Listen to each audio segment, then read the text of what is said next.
Afternoon, everybody. Welcome to Outer Space, the Environmental Frontier. This is one of SSU's Fall 2022 Dig into Nature series of educational programs for students and other members of the community. My name is Margot Rollins, and I'm a program coordinator with SSU's Center for Environmental Inquiry. I'll be your host today, so if there's anything you need, let me know. Everybody's muted, but you can take yourself off mute if you can't hear me or if you have any other questions. Before we begin, we want to acknowledge, honor, and make visible that Sonoma State University and our preserves are on the ancestral lands of Native peoples, and we encourage you to learn more at cei.sonoma.edu. Personally, I am speaking to you from the ancestral lands of the Central Pomo in Mendocino County. Can everyone please take a minute and type your full name into the chat box? This will be our sign-up sheet for today. And if Carrie, could you put in a little note to that effect in the chat for me? I'd appreciate that. Our presenter today is Emily Ray. Emily is an SSU Associate Professor in the Political Science Department, and one of her specialties, as she will just was what she's talking to us today about, is environmental political theory. Before we begin, I want to tell you just a little bit about the center. The Center for Environmental Inquiry is here to empower students of all ages and disciplines to solve the environmental challenges of the North Bay, to turn education into action. We provide direct outdoor learning experiences at our three preserves: the Fairfield Osborne Preserve on Sonoma Mountain and Rohnert Park, the Galbraith Wildlands Preserve in southern Mendocino County, and the Los Guilicos in Kenwood. We provide classes, workshops, and tours that focus on experiential learning and skill building. Additionally, we make the SSU preserves open to anyone who is interested in education, research, or creative inquiry. We also invest in real-world projects. We work with faculty, community, and students across all disciplines to develop projects that are focused on finding solutions to North Bay environmental challenges. We want you to leave today with a better understanding of our connection with the environment and with new or honed skills that will help you contribute to sustainable solutions. Emily asks that you put your questions into the chat, and she will pause throughout her presentation to address them. We will also have a general Q&A after her talk. If she doesn't get to your questions before we end at 2, she's graciously agreed to stay on a little bit longer to respond to those we don't get to. And if you have any questions afterwards, you can email them to me at the email address rollinsm@sonoma.edu that was in your confirmation that you received when you registered. With that, Emily, it's all yours. Great. Thank you very much for having me, and thanks to those who are able to join us live and for those who might be watching the recording later. I'm going to switch to screen share so we can take a look at some slides. Looks like I'm no longer co-host, if you don't mind. There you go. Great, thank you. And you get the correct screen up so we all don't have to watch me cycle through my email screen. And here we go.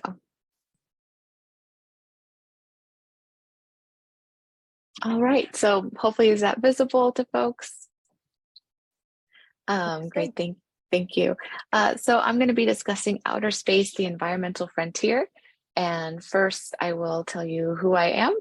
So I'm an associate professor in the Department of Political Science. My work is in environmental political theory and politics, and I focus my research on our responses to climate change, including bunkering, outer space exploration, and the socioeconomic systems in which this all takes place. And so that's why I'm interested in talking about outer space today. So as a quick overview, what I plan to talk about: what is the Anthropocene to begin with? Why should we talk about outer space when we're talking about climate change on Earth? How are humans already managing outer space? And why does any of this matter? And most of the images on the slides are futuristic postcards that were developed by the Jet Propulsion Laboratory in Berkeley. So why am I talking about outer space? Outer space is often conceived as a way for people who are trapped on a climatically changing planet to get off Earth and think about how to keep the human species alive in outer space. And that may sound kind of fantastical, but that really is a stated purpose for a lot of outer space exploration. So outer space is considered an off-Earth resource pool, and it's considered a place for people to sort of drift and maybe establish colonies. And it's considered part of our discussion about climate change and environment in that get off Earth sense, but it's not considered an environment or part of the environment itself. So the Anthropocene is ordinarily associated with terrestrial life, so life on Earth, and the conditions for climate change here on Earth. I suggest that those concerned about the Anthropocene are long overdue to reckon with outer space as another human environment. So humans have long studied and impacted outer space, and all planetary life is dependent upon our complex relationships between Earth and other celestial bodies.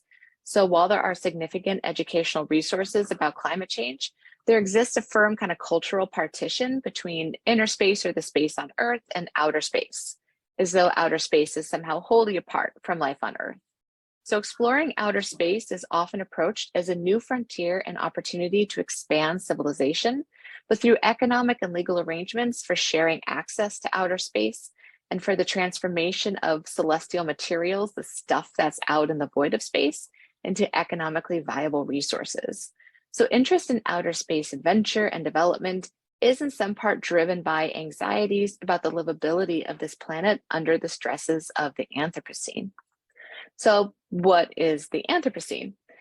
This was a term first used in 1922 by a Soviet geologist, and again in 1980s by Eugene Stormer, a biologist, and really popularized in the 2000s by Paul Crutzen, who's a chemist who really studied atmospheric conditions. And in short, the Anthropocene is meant to mark the time when the impact of human activities has overtaken natural geologic activities on Earth as the thing that most dramatically shapes the planet. This is not a term taken up officially to replace the Holocene, which is used by geologists, but it's rather kind of a social political term for this epoch in human Earth activity. Anthropocene is often used to demarcate an earthly world of human life and the ecosystems that are apart from the cosmological world of the outer environment or outer space. And discussions about the Anthropocene and how humans should navigate towards a better sustainable world need to include outer space and the range of systems impacted by human activity on Earth, and in debates about resourcing and energy use. The Anthropocene addresses terrestrial life, but it does not account for our place just outside the upper limits of the atmosphere. Space enthusiasts, advocates, and expansionists are often pitted against a simplistic argument to kind of, let's just focus here on Earth. But that assumes that outer space has nothing to do with terrestrial life. And we also note that this period of the Anthropocene is really kind of marked by the great acceleration after the Second World War as a period of intense petroleum use. And that also includes development in rocketry for space development. The Anthropocene focuses on the impacts on Earth. Sometimes it's used to suggest that humans cannot possibly live sustainably on Earth. And sometimes it's used to suggest that, well, actually, maybe we can develop some technological fixes to the climate crisis. Some people are even excited about the prospects of the Anthropocene. It's an era that is now marked by negative impacts of human world-changing activity, but it could also be marked by innovative solutions to climate change that only human ingenuity can produce. At least so goes the argument.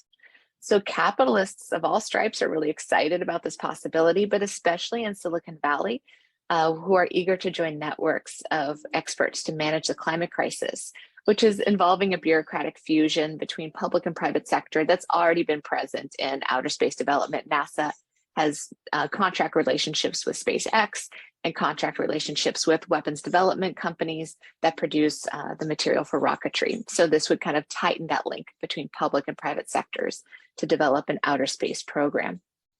So outer space is considered one of our last hopes for humanity, but kind of only in this socioeconomic frame of these public-private partnerships. But we're already all over outer space. There's been continuous human presence in outer space since the International Space Station has been occupying low Earth orbit since October 31st, 2000. And space development is connected to that great acceleration period that really marks the Anthropocene and the extent of human world-changing activity on the planet. Space resources and colonization are considered opportunities to address habitability problems here and pollution problems on Earth. In short, if we can develop resource extraction off Earth, then we could take some of those heavy industries into other celestial bodies and not have those polluting on Earth. Again, at least that's what's projected with the possibility of outer space mining. But we're already there, and we use outer space as a landfill of orbital debris. So this image are like all those little kind of pinpoints are places of space garbage. Space debris is largely generated by satellite explosions and collision. And according to the Orbital Debris Program Office, more than 23,000 orbital debris larger than 10 centimeters are known to exist. And the estimated population of particles between 1 and 10 centimeters in diameter is about 500,000, although the European Space Agency notes it as more than that. This is really important. Tiny flecks of paint move at such incredible speeds in outer space that those little flecks alone have caused bad damage to the International Space Station. So it's even the little tiny pieces are really damaging. We run the risk of enclosing ourselves in our space garbage and cannot create more flight paths off Earth. It also damages celestial bodies and satellites. The European Space Agency Director General compared the urgency to remove space debris as a danger similar to sailing on the high seas with all shipwrecks in history bobbing in the waves. And the ESA has already partnered with the Swiss entrepreneurial firm, ClearSpace One, to execute the first space mission to remove an item of debris from orbit, which is scheduled in 2025. So let's take a look at, oh, I think there's somebody else that's looking in. There we go. Let's take a look at some of the potential for near-Earth object mining and study. So near-Earth objects, NEOs, are objects like asteroids, and NASA has a program that's developed to study the feasibility of landing on or extracting resources from these bodies.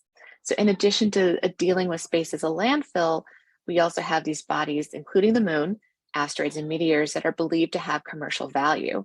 So these management efforts include assessing the risk of an NEO collision with Earth, but also assessing the commercial possibilities of NEO mining, including using the resources for rocket fuel to restock future Mars missions for colonization and long space voyages.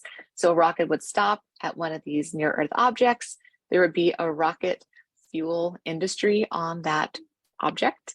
They would refill and they would continue on to a mission. So not only does this reveal new market possibilities in producing transport vehicles, equipment, transit routes, and the financialization of risk, it allows for capital to sort of bypass terrestrial ecological limits here on Earth by looping outer space and its resource metabolism without confronting outer space as an environment that's protected by conservation efforts.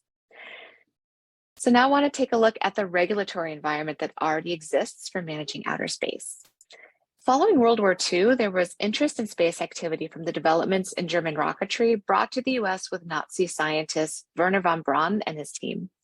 Von Braun was brought to the US by the Army and served as the director of the Marshall Space Flight Center at Huntsville, Alabama. He was part of the 1968 Apollo 8 mission to the moon that orbited the moon without landing. That same year, he was recalled back to West Germany to testify about his involvement in the Nazi regime's spaceflight program that he was an integral part of, and the use of slave labor through concentration camps. Von Braun and the US worked carefully to publicly suggest that he was only compelled to be part of the Nazi Party to complete his work, but he was simply an apolitical scientist. But after his death, records revealed he was a member of the SS and knowingly participated in the use and abuse of slave labor. But the launch of the Soviet satellite Sputnik, along with the growing tension between the US and the USSR, drew concerns about the legality of overflights of satellites. In 1958, the Starfish Prime atomic bomb test, the US detonated a nucleothermal warhead in the upper atmosphere. And NASA was established in the same year, 1 year after the successful launch of Sputnik. So space law over the last several decades has tried to walk this line between establishing ownership and establishing outer space as the public commons for the good of all. And it draws a maritime and air law to guide the effort towards international treaty agreements that are mostly overseen by the United Nations. One of the first was the Limited Test Ban Treaty in 1963, with the US and USSR as key signatories. And that treaty prohibited nuclear testing in outer space, which is an important step in limiting the use of outer space for warfare. Now I want to take a closer look at the Outer Space Treaty of 1967, and I'll read through this as we go. And if there are any questions in the chat, I'm having a hard time pulling it up, but if Margot or anybody cares to interrupt me to mention there is one, I'm happy to There's pause. one comment in the chat. Okay, great. If you want me to repeat that to you. It's from Alan Friedman, one of our attendees, and he's saying an SSU speaker about 5 years ago made the distinction that Anthropocene has become capitalist-mocene. So that's from Jason observation. Moore. Yes, Jason Moore calls this period the capital scene, which is looking at capitalism as a system that would mostly mark the human activity that we're seeing, rather than Anthropocene, which some people criticize as unfairly laying the blame on climate change on all of humanity, when it's not all of humanity equally responsible for climate change, but concentration of activity that's often in countries in the global north, countries that have significant imperial power, and the super wealthy. And so that's kind of a contrast position to looking at Anthropocene, is calling it the capitalist scene. So awesome to bring that up. I appreciate that. Towards that end, we'll kind of look at the influence of capitalism as a system in the outer space treaties and that shift over time. So not long after the test ban, the Outer Space Treaty was ratified in 1967. The OST, as it's called, continues to serve as the legal guidepost to sovereignty and use of outer space and celestial bodies, but it's increasingly being challenged by developments in outer space commercialization. And here's some of the primary, I think, points of interest out of the articles. The first is the exploration and use of outer space, including the moon and other celestial bodies, shall be carried out for the benefit and interest of all countries, irrespective of their degree of economic or scientific development, and shall be the province of all mankind, which is to say that outer space should be held in common for everybody to use. Even if a country doesn't have a space program, they should have equal access to the benefits of exploring outer space and outer space development. It also says outer space, including the moon and other celestial bodies, shall be free for exploration and use by all states without discrimination of any kind, on a basis of equality and in accordance with international law. There should be free access to all areas of celestial bodies. So essentially, not one country can say we're exploring this so nobody else can, or we're developing this and nobody else can. There shall be freedom of scientific investigation in outer space, including the moon and other celestial bodies, and states shall facilitate and encourage international cooperation in such investigations. And outer space is not subject to national appropriation by claim of sovereignty, by means of use or occupation or any other means.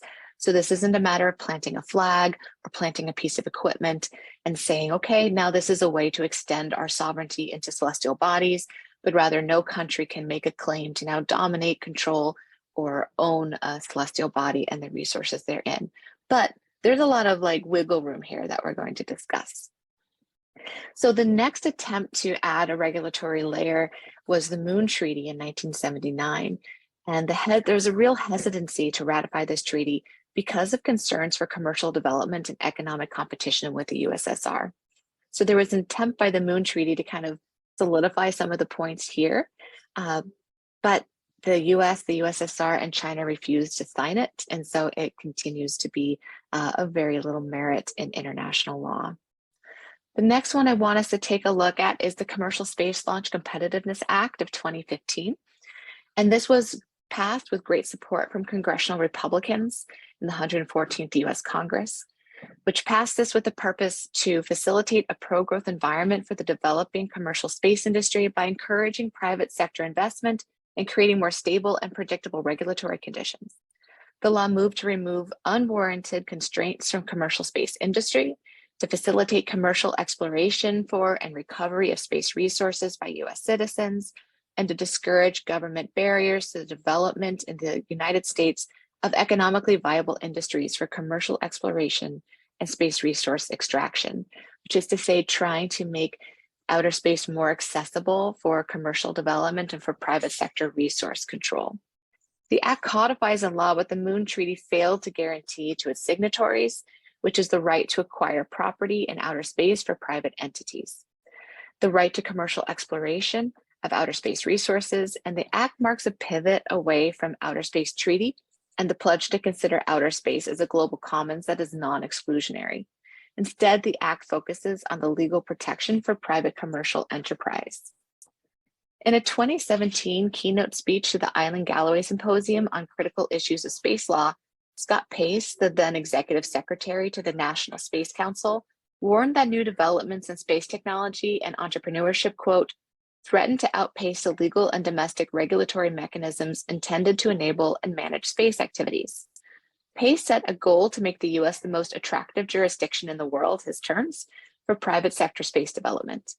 To accomplish this, the US needed to have what he called a light touch of regulation and to be one of the most competitive partners for space industries who could potentially partner with other nations. And concern is that they would partner with our enemy nations rather than with us. Pace emphatically stated that, quote, outer space is not a global commons, not the common heritage of mankind, not raid communists, nor is it a public good.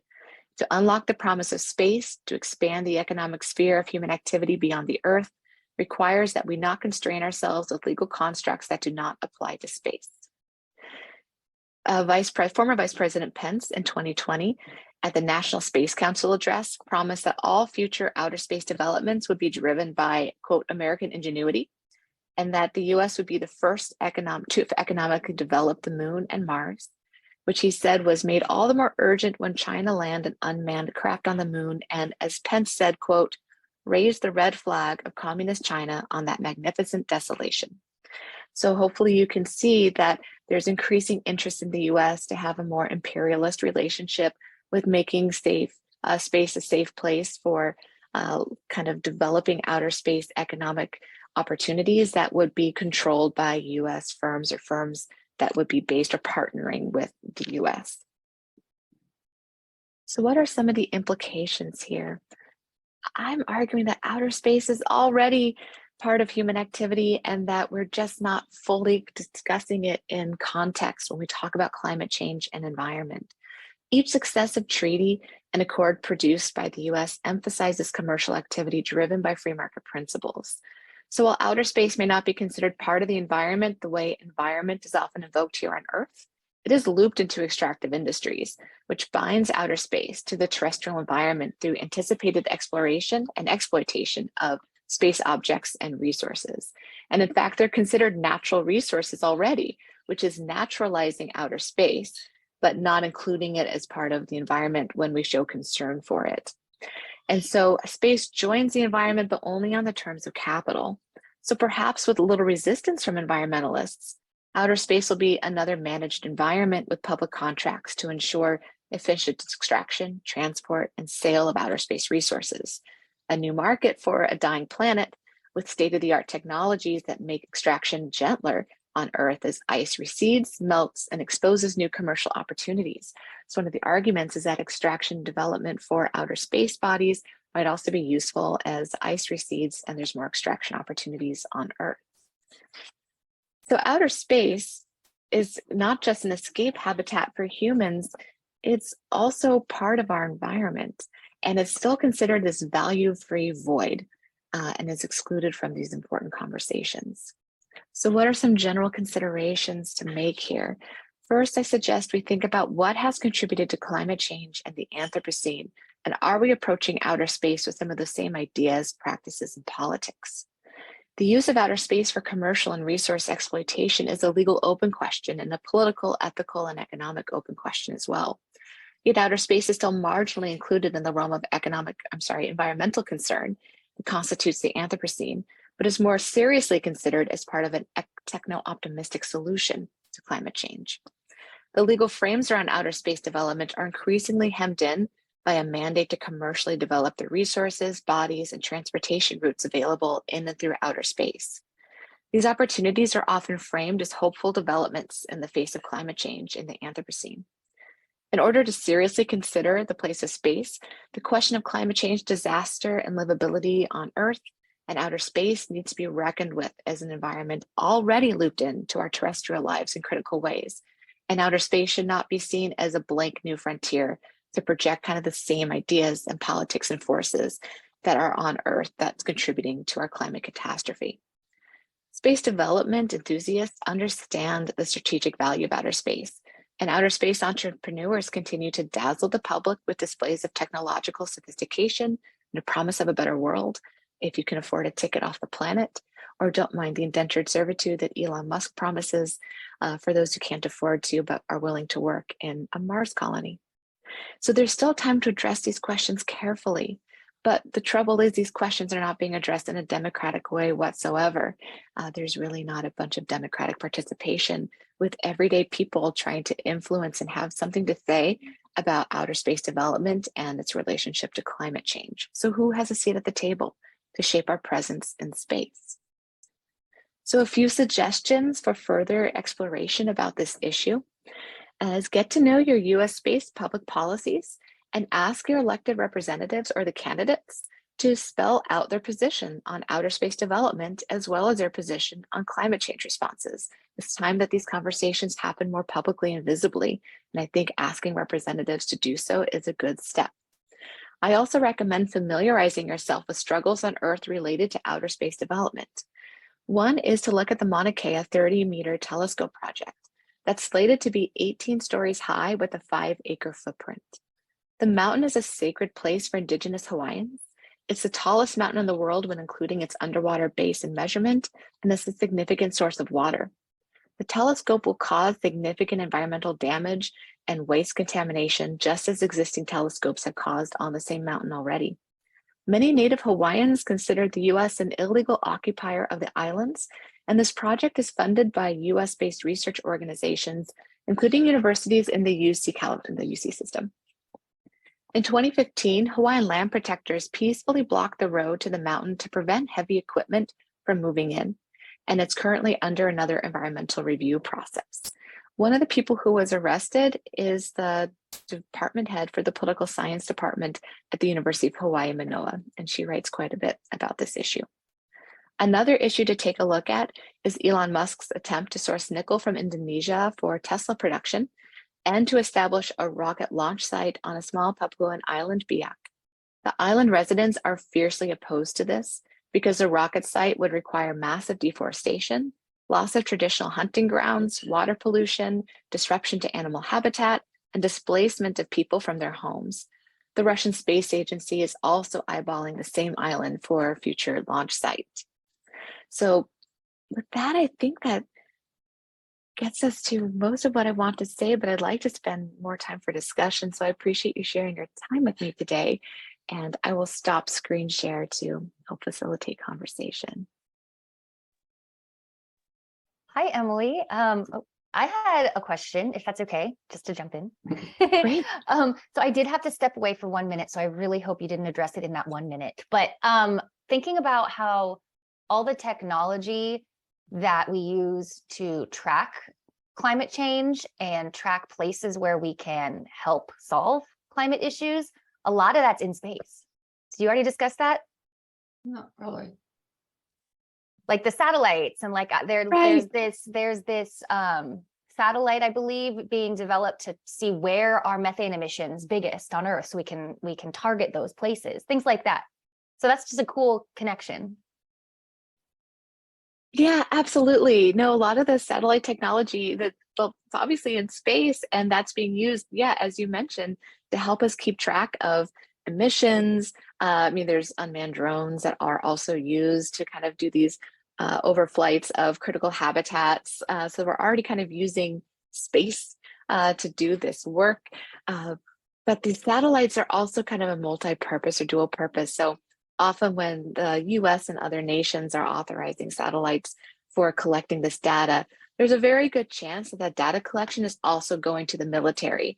and then that data collection goes to the military. It's kind of a way for all of these nations to kind of sidestep the treaty that bans using outer space for warfare so that they can still kind of generate some strategic advantages. So there's these multi-purpose uses to using satellite, which isn't to say it shouldn't be used, but at least we should have a more robust conversation about who owns that data and who has access to that data, because I don't think a lot of that gets taken up by like citizen scientists and people where it becomes a more rigorous public scrutiny of this information that is of our common world.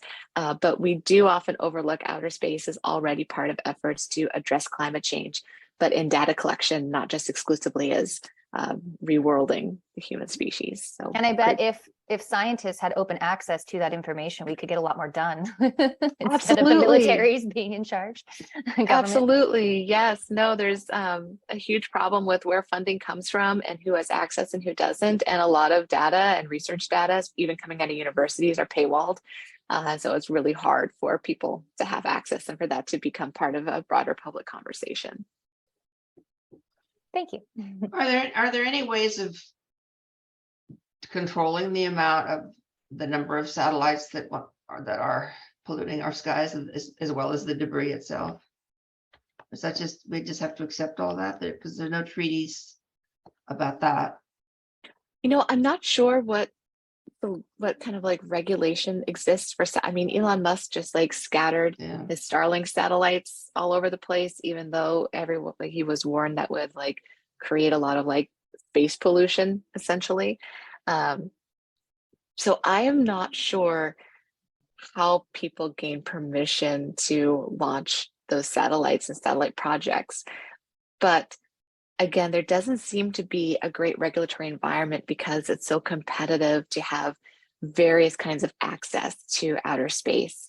And so blocking some of that effort would also be essentially blocking kind of, again, that international power competition for which companies get to experiment with those technologies. And even, you know, sometimes like countries will blow up their own, you know, formerly useful satellites to test out a weapon that they don't call a weapon. And so sometimes there's like other value to having those satellites, even though it creates more space debris. But the regulatory environment is odd. It's not that publicly well known. And the treaties that I reviewed are mostly about trying to manage international competition. And I don't know what the kind of specific regulation is for satellite. Can you see the chat now?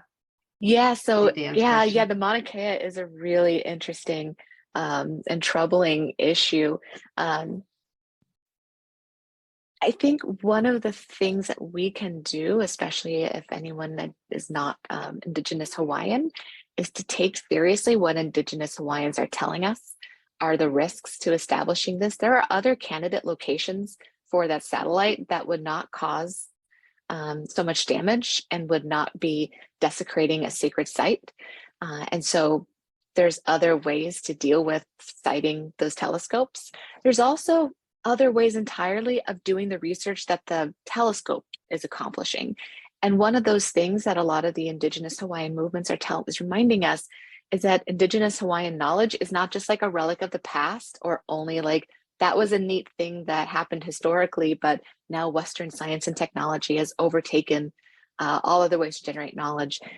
Indigenous Hawaiians and Polynesians are some of the earliest charters of the stars and have created incredible navigational routes and studying the stars and star charts well before what we consider to be modern Western technologies associated with studying the stars. So there's probably a better way to work with various knowledge models and also discussing the colonial elephant in the room about who gets to make decisions about Hawaiian land, because there's a question about the legality of the US having claimed the Hawaiian Islands as part of the United States. That was not something that the Hawaiians agreed to. And Hawaii was initially sort of overtaken by sugar and fruit interests and business people. So there's a bigger history to explore that I think starting with listening to Hawaiians and the land protection movement and working cooperatively.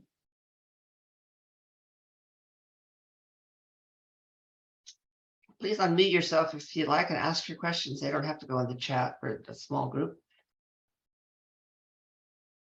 But I had another question. You talked briefly about ways of, I can't think of the exact word, not extracting, but a ways of pulling back some of this, reclaiming some of the space debris. And that some of that effort was going to be starting in a couple of years. Can you say a little bit more about how that would work and who's behind that? A lot of this is development from private sector startups. There's a whole world of startups that are dedicating themselves to developing outer space technologies that are related to mining and debris work.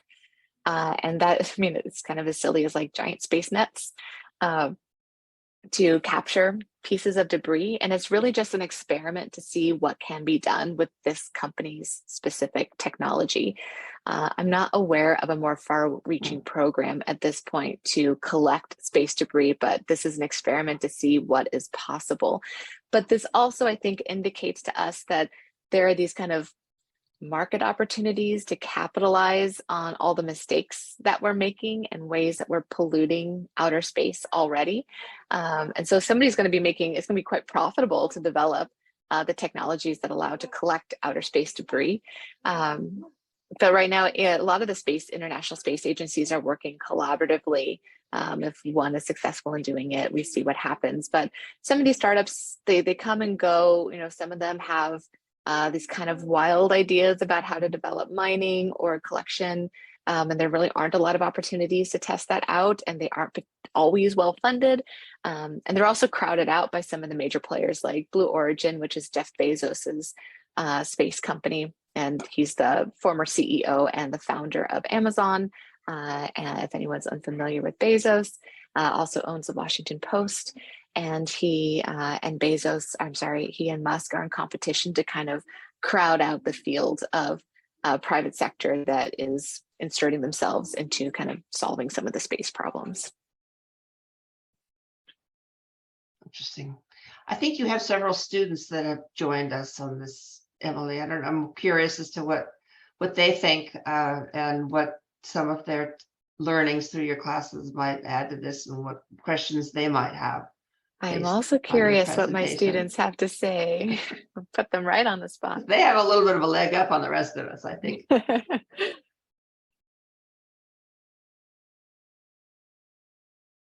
Could we ask any of the students here to just really quickly say hi? It's not a big room. You don't have to be afraid, but I would just be really curious to see what your interest is in this as a student. Just a quick intro and like what you're learning. I can go. My name's Anicia. I am in Dr. Ray's political theory class, Pulse 311. And I am very interested in environmental policy. That's something that I want to do in the future. And so I just really wanted to attend this talk because I haven't had the chance to talk to Dr. Ray about this subject yet. And I think it's really interesting tying outer space into the whole sphere of environmental policy, because that's not something that I've thought of before. Right. And someone put that in the chat. Katie says, I don't have any questions, but I'm so glad I saw the post on Staff Link for this talk. I found it fascinating and thought-provoking. And what you just said, Annalise, was that she's brought up something that I bet most of us haven't thought about before. And that's just intriguing and things that we all need to stretch our thinking a little bit. Thank you, Anicia. Yeah, it sort of seems like kind of almost wild to think about, what are we talking about outer space for again?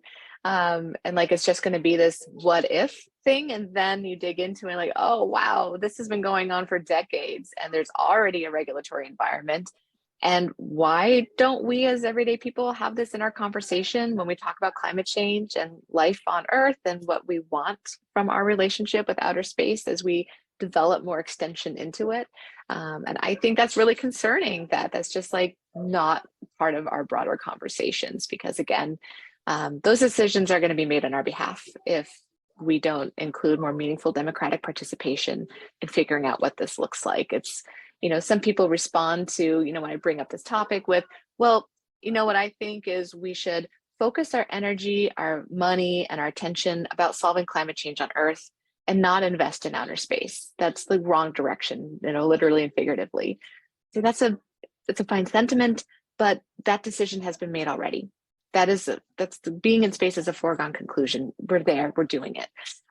So the next set of questions is, what do we do since we are already a spacefaring species, and it's part of the way we think about how to manage climate change. So the conversation's happening. It's off in the world. How do we get involved in it? And I'm glad that it was an interesting talk. I always like to hear feedback from folks and what we think about this just wild idea of trying to launch ourselves out there.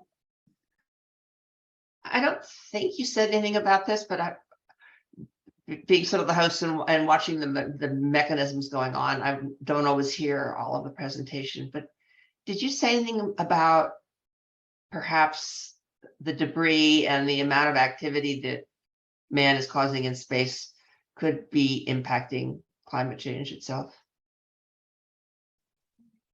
Yeah, well, I mean, every time we launch something, it's really environmentally hard. So rocket launches are really environmentally destructive alone.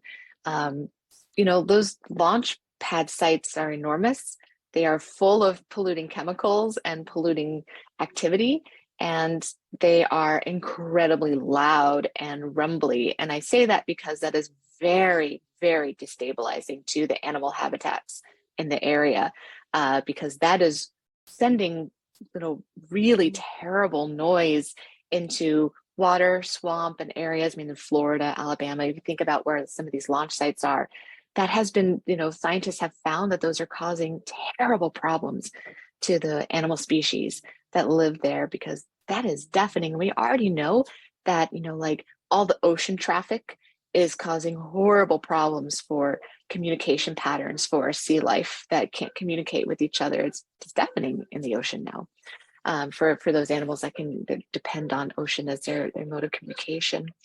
And so that's part of the problem, is that all of the additional activities to send more rockets and do experiments into space are causing a lot of damage on Earth alone. And then if we think about, if we continue to pollute our orbit space, our low Earth orbit, there's nowhere to go. Then all of this is for nothing, because we can't get out. We'll have entombed ourselves in garbage before we even had a chance to establish any space colonies, which I guess that's about what we do, right? Entomb ourselves in garbage. Like Wally. Yeah. No, I keep thinking, because this event has been coming up and I've been looking forward to it. And I keep thinking climate change, space. Okay, so one, we think of climate changing around the Earth, not in space. And then two, what is the problem with climate change? Well, it affects all of Earth's inhabitants. And so that is where this disconnect comes. It feels so separate.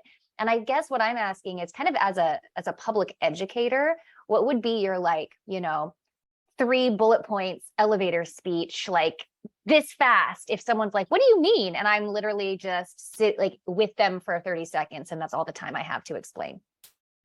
I would say that explain to me the distinction between outer space and inner space. So what makes outer space not relevant to life on Earth? It is the thing that makes life on Earth possible, is our relationship to outer space. So it's more of a matter of uncovering, describing, and trying to understand our relationship with climate change, environment, and outer space. Not that it doesn't exist and we're making up a connection. It's already there. Mm-hmm. And humans have been impacting outer space and developing these space programs for decades. I mean, people have been interested in this since people started looking up to the stars, but only recently have had the technology to do so.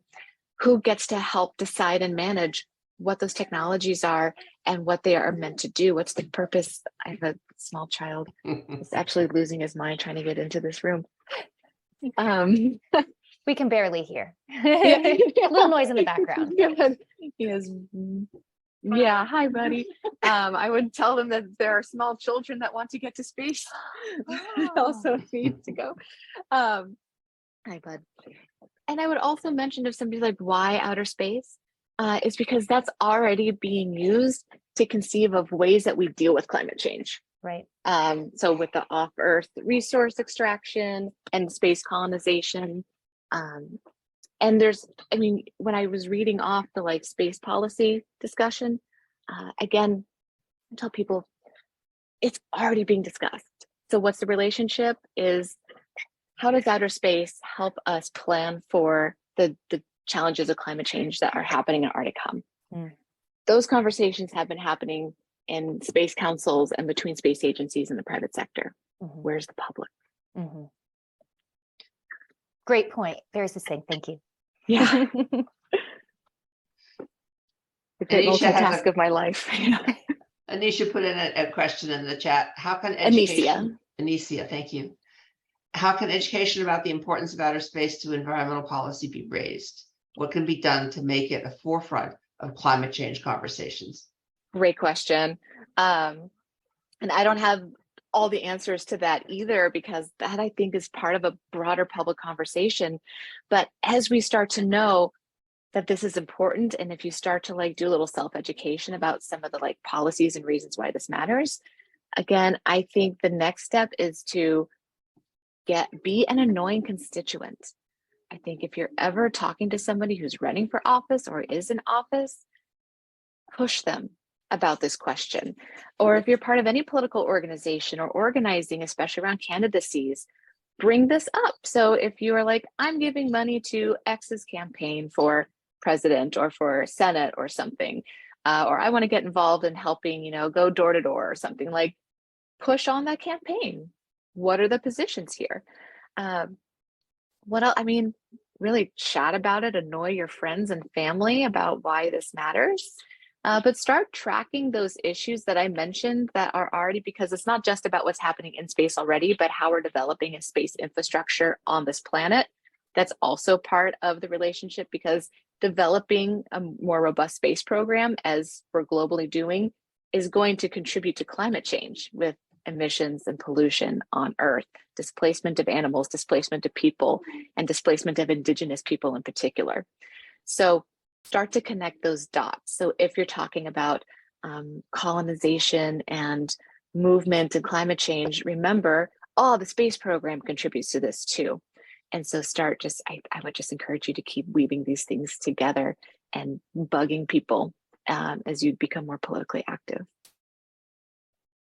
Emily, just an internal kind of question. Are you involved at all with SSU sustainability? Because I feel like they could use this perspective. We did a whole series last year called Building Resilience, and it focused each month on different ways that different sectors need to create resilience and how SSU can play a role, not just academically, but like with our grounds and our policies, and is connected to a group called North Bay Forward that also kind of convenes and talks about these issues and cross sector, you know, and it feels like this is I had not heard anything about outer space in any of these conversations. It just feels like something that maybe, would you be interested in looping in if I added your email to the list? I'd be happy to. Yeah. Thank you for the invitation. Awesome. I figured I was like, ooh, somebody in doing political science, they might be too annoying. Don't ask them. Oh, no, that's exactly. That's good. Exactly the point. Yeah, thanks. I'd be happy to. Thank you. That's a good thing. Well, are there any other questions out there, or comments or reflections?